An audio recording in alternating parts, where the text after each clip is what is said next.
Hi, welcome to another MCI Methods training video for shop methods. Today we are going to take a look at doing a quick estimate uh, in the shop portal and being a quick, simple estimate. So we're going to start. You can create an estimate by clicking the Create Estimate button on the home page, or from any page, the upper right, this first icon with the pencil writing on the piece of paper is Create New Estimate. So we'll click that. That's going to take us into our first estimate page. On this page, we're going to add the user, vehicle information, and such. So if we have a user that's existing, we can start typing their name and it will pull up matches. So if we're looking for Kelly, well, we don't have a Kelly, but we have a Lisa, so we can type in Lisa.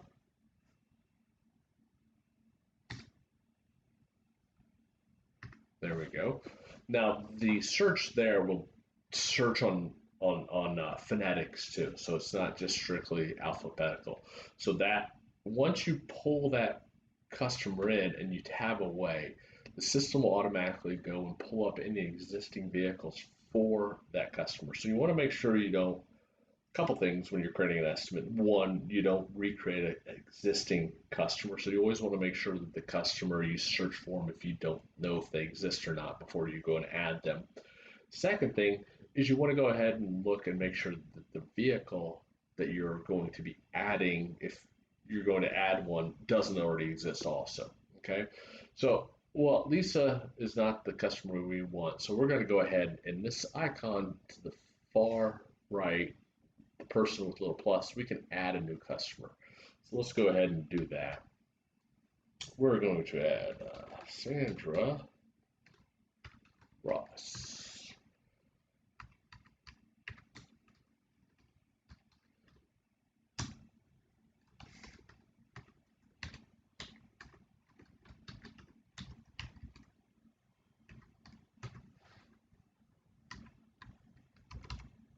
So it's also important to add their email. That's actually a good idea.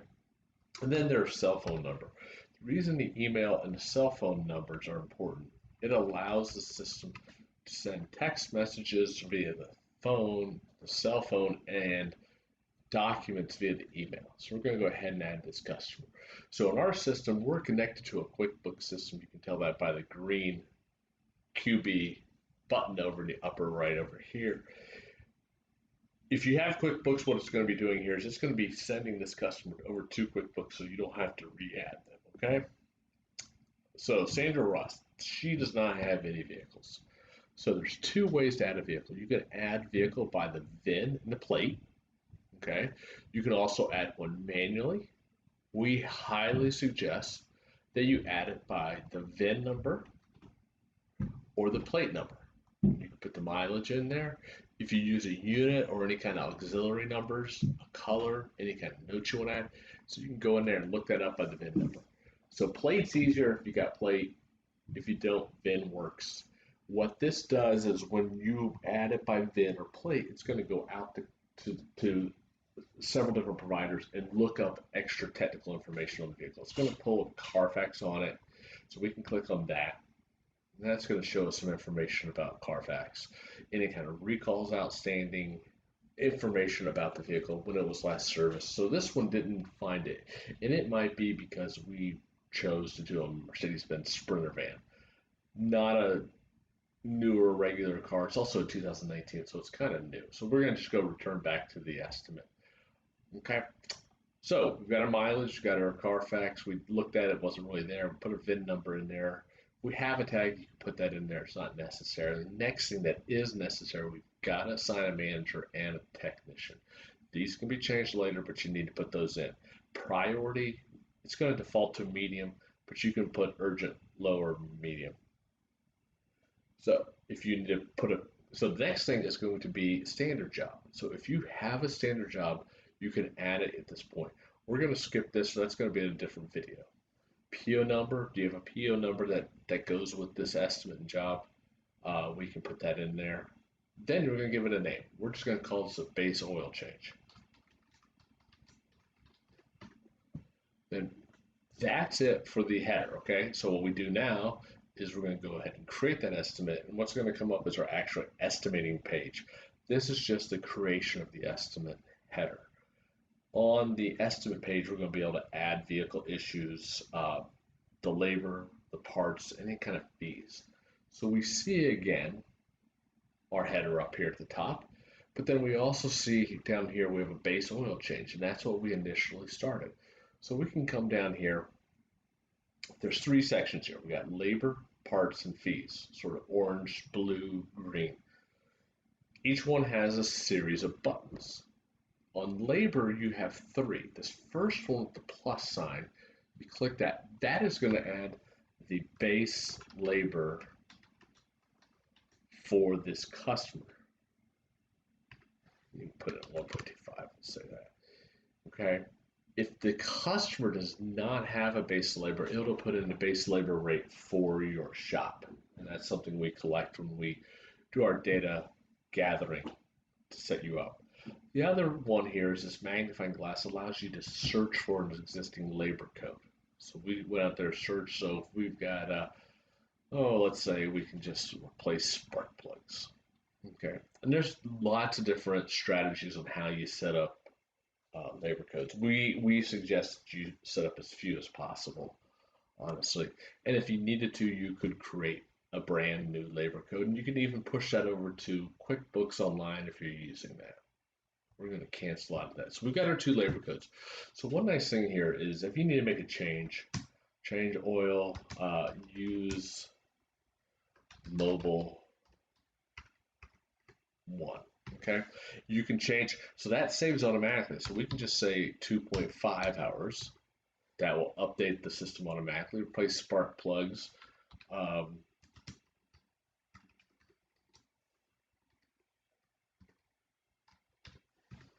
we can say that's 1.5 also. That will update. You have a trash can here if you need to delete it. Okay, so we've got some labor in there. So let's go parts, same thing here. We don't have a default part, but we do have search for parts and create parts. So we go search for a part. So STP. So what's going to show up, STP engine oil, high mileage conventional oil, okay? It's also going to have the vendor part number and the price. So we'll choose that, and we'll also choose the oil filter. We'll add those to the estimate. Now, if you needed to create a part, you can simply click the wrench there, fill up the name of the part, type a description, who the vendor is, that vendor part number, cost of it. Default quantity is how much, when you add it to an estimate, how many items will it default to. Usually it's going to be 1. Then we have pricing in this blue square. We have either you can add a margin to the cost, you can explicitly set the sell price, you can add a percentage, or you can do a dollar add-on. So if we had a cost of 5, we just want to add another $5, put that in there, put your $5 here, and add it. After your pricing, you want to know if it's an inventory part or not, and if it is, how many do you have in inventory? If you don't know, it's okay to hit enter 0 because you can fix that later during the inventory counts. Then you also have a reorder point. That also can be 0. It's not hugely critical.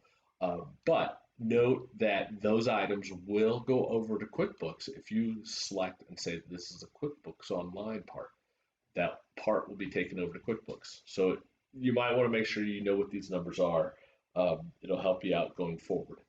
Epicor part, that's not part of this exercise. Epicor part is our OEM partner that provides OEM data on parts, so we can order within the system. So we're going to close that. So we got a couple parts. If we need to add a fee, we can add fees. And fees are done 2 ways. Fees are done flat rate. So we do shop supplies. Here, let's just do tire disposal at $10 and a shop fee of 5%. That 5% is 5% of your labor and your parts combined. So we add those. Okay, those are put in there. Updates the price. There we go. So that's our base oil change. But say perhaps the customer wants other things done to their vehicle. We can choose, up at the top, we have this vehicle issues. We can create another vehicle issue. We can either create a brand new one, we can say wash the car, or you could choose a standard job, and we can do that in another video. So we're going to just go wash the car. So that's going to actually go back and churn and do some work in the system, and it adds our wash car. So we're going to add our labor, wash car, just basic standard labor, half an hour. Add that. And we'll say, okay, well, we got a car wash. We'll search on that. Yeah, we got a car wash solution here. And that, okay, great. So we've got 2 items being worked on.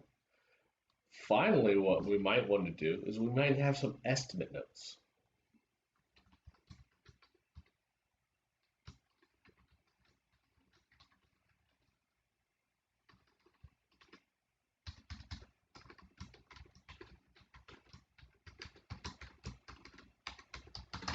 Okay, so that'll be added.